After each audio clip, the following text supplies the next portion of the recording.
Good morning students. Inorganic chemistry का हमारा first chapter solid state पढ़ रहे थे, जिसे हमने टाइप्स ऑफ क्रिस्टल्स तक कंप्लीट कर लिया था।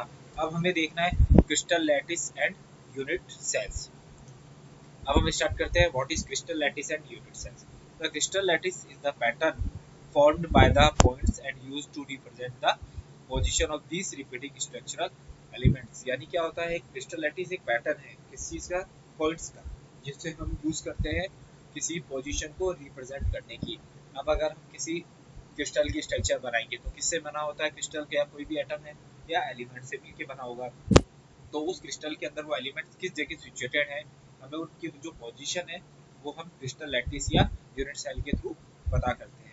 The periodic structure of an ideal crystal is most easily described by a lattice. The crystal lattice is the array of points and the corner of all the unit cell in the crystal structure। यानी जो भी crystal lattice होते हैं वो array points होते हैं या उनके जो कॉर्नर्स होंगे किसी भी क्रिस्टल स्ट्रक्चर के, उन्हें या यूनिट सेल के कॉर्नर्स को हम कहते हैं crystal lattice. What is crystal lattice? The crystal lattice is the symmetrically three-dimensional structure arrangement of atoms, ion और molecule, यानी जो कि हमारे constituent particles है inside a crystalline solid as point। यानी जो कि थ्री डायमेंशनल स्ट्रक्चर्स के अंदर सिचुएटेड है वो होते हैं हमारे क्रिस्टल लैटिस, जो कि एटम्स, एलिमेंट्स या मॉलिक्यूल जो भी हमारे कॉन्स्टिट्यूएंट पार्टिकल्स है उनको शो करेंगे। It can be defined as the geometrical arrangement of the atoms, ion or molecules of the crystalline solid as a point in space। देखिए ये है हमारा क्रिस्टल लैटिस या यूनिट सेल। अगर ये हमारा कोई भी क्रिस्टल है उसकी स्ट्रक्चर है हेक्सागोनल, अगर ये रेक्टेंगुलर हमारी किसी भी क्रिस्टल की अगर स्ट्रक्चर बनाई है तो उस क्रिस्टल के स्ट्रक्चर्स में ये जो पॉइंट्स आ रहे हैं ये है हमारे क्रिस्टल लैटिस। ये किसको शो करते हैं, किसी भी एलिमेंट को या उसके कंस्टिट्यूएंट पार्टिकल्स को शो करेंगे। Characteristics of crystal lattice. In a crystal lattice, each atom, molecules और ions is represented by a single point। जैसा कि मैंने अभी आपको बताया, these points are called lattice site और lattice point। Lattice sites और points are together joined by a straight line in a crystal lattice। किससे joined होंगे आपस में, एक straight line से joined होंगे। When we connect these straight lines, we can get a three-dimensional view of the structure। This 3D arrangement is called crystal lattice, also known as Bravais lattice। यानी जो कि हमारी अभी मैंने आपको डायग्राम में बताई थी थ्री डायमेंशनल स्ट्रक्चर को, ये क्या बोलेंगे हम, क्रिस्टल लैटिस बोलेंगे या ब्रेविस लैटिस बोलेंगे। अब आती है हमारी unit cell. Unit cell is the smallest part of the crystal lattice. It is simplest representing unit in a crystal structure. The entire lattice is generated by the repetition of the unit cell in different direction। यानी क्या, जो lattice का भी सबसे smallest part होता है unit cell, जो कि हमारी यूनिट को क्रिस्टल स्ट्रक्चर को प्रेजेंट करने के लिए यूज किया जाता है। अब parameters of unit cell. There are 6 parameters of a unit cell.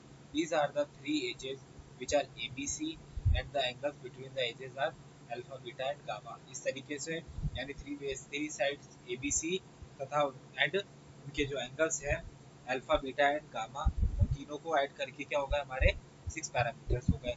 The edge of a unit cell may be और may not be perpendicular to each other।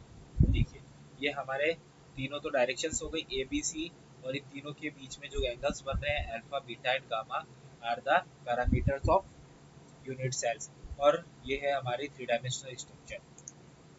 अब आता है types of unit cells. There are two types of unit cells, one is primitive and second is centred unit cells. तो हम centre unit sales भी कितनी है, three types की है, body centred unit cells, face centred unit cells and end centred unit cells. अब हम start करते हैं primitive unit cells. When particles in unit cells are present only at the corners it is called primitive unit cells. यानी जो कि सिर्फ corner के ऊपर ही प्रेजेंट होंगे पार्टिकल्स, तो उसे हम बोलते हैं प्रिमिटिव यूनिट सेल्स। और सेकंड आती है centred unit cells. When particles are present at the other positions in addition to those at corner in a unit cell, it is called centered unit cells। यानी अगर corner से add करने के बाद भी जो यूनिट सेल्स में अगर कोई स्पेस बचता है, कॉर्नर बचता है, तो वो बीच में आएंगे अगर हमारे पार्टिकल्स, तो वो कहलाते हैं centred unit cells. There are three types of centered unit cells. First is body centered unit cells, second is face centered unit cells, and third is end centered unit cells. तो हम सबसे पहले देखते हैं body centered unit cells. If one constituent particles lies at the center of the body of the unit cell, in addition to the particles lying at the corner, it is called body centered unit cell. यानी जो कि हम जो centered unit cell है उसमें क्या होगा, जो प्रिमिटिव यूनिट सेल्स यानी जो कॉर्नर पे पार्टिकल्स अवेलेबल थे उसके अलावा कोई भी यूनिट सेल और कहीं पर भी अवेलेबल है तो वो क्या कहलाती है, हमारी सेंटर्ड यूनिट सेल्स. अब सेंटर्ड यूनिट सेल्स में हमने फर्स्ट पढ़ा बॉडी सेंटर्ड यूनिट सेल्स, जो कि बीच सेंटर में अवेलेबल है बॉडी के, तो वो कहलाएगा बॉडी सेंटर्ड यूनिट सेल्स. लेकिन कॉर्नर में तो अवेलेबल होंगे ही, तभी जाके वो क्या होती है, यूनिट सेल्स काउंट होगी. फिर आता है face centred unit cells. If one constituent particles lies at the center of each face besides the particle lying at the corner, it is known as face centered unit cells. यानी जो भी हमारी face होती है यानी एक side है, उस साइड के बी सेंटर में भी अवेलेबल होना चाहिए. एक सेंटर में तो सिर्फ बॉडी के अंदर एक ही सेंटर में अवेलेबल होगा, लेकिन फेस सेंटर के अंदर उसके हर फेसेस के ऊपर अवेलेबल होता है, जो कि हम आगे डायग्राम में देखेंगे अभी. End centred unit cell. If one constituent particles lies at the center of any two opposite phases besides the particles lying at the corner, it is known as end centered unit cells. It is also known as a-centered unit cell. यानी कि जो particles है वो to opposite phases के बीच में available होगा, तब उसे बोलेंगे एंड सेंटर्ड यूनिट सेल. देखिए, there are 7 types of unit cells formed. These are cubic, tetragonal, orthorhombic, monoclinic, hexagonal, rhomboedral, triangular and trimestal. देखिए, ये हो गया हमारी क्रिस्टल की स्ट्रक्चर. ये सिंपल है, ये बॉडी सेंटर यानी बीच सेंटर के अंदर अवेलेबल है. अब हम सबसे पहले स्टार्ट करते हैं tetragonal lattice. There are two possible types of tetragonal lattice, primitive and body centred unit cells. In this lattice one side is different in length and angle between faces are 90 degree.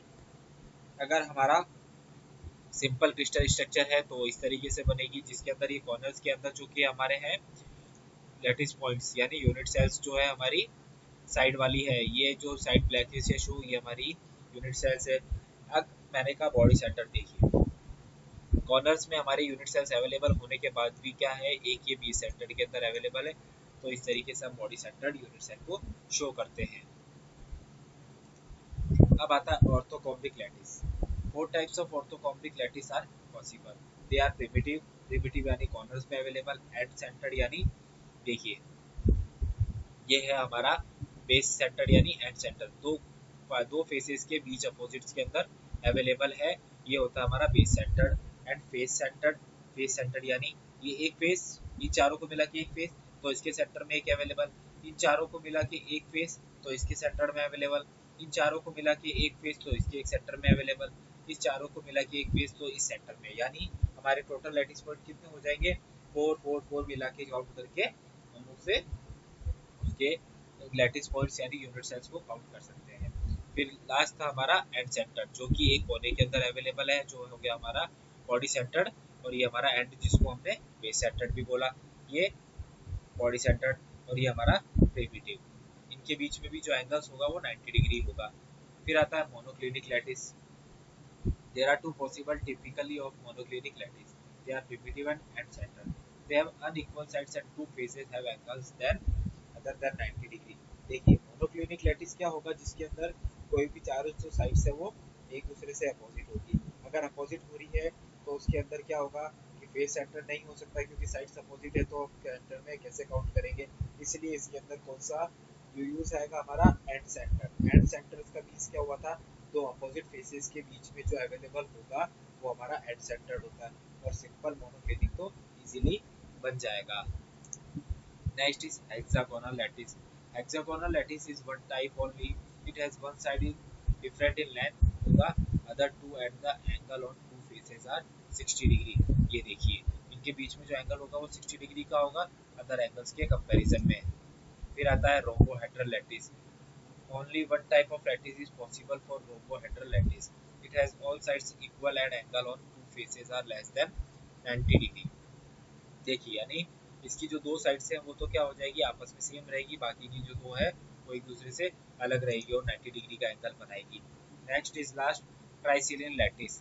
Triclinic lattice has only one type of lattice, it has unequal sides and none of the angles between faces are 90 degree. देखिए faces के बीच में angle तो 90 degree होगा, लेकिन एक ही तरह का लैटिस पॉइंट बनाएगा और सारी साइड्स क्या होंगी, अनइक्वल।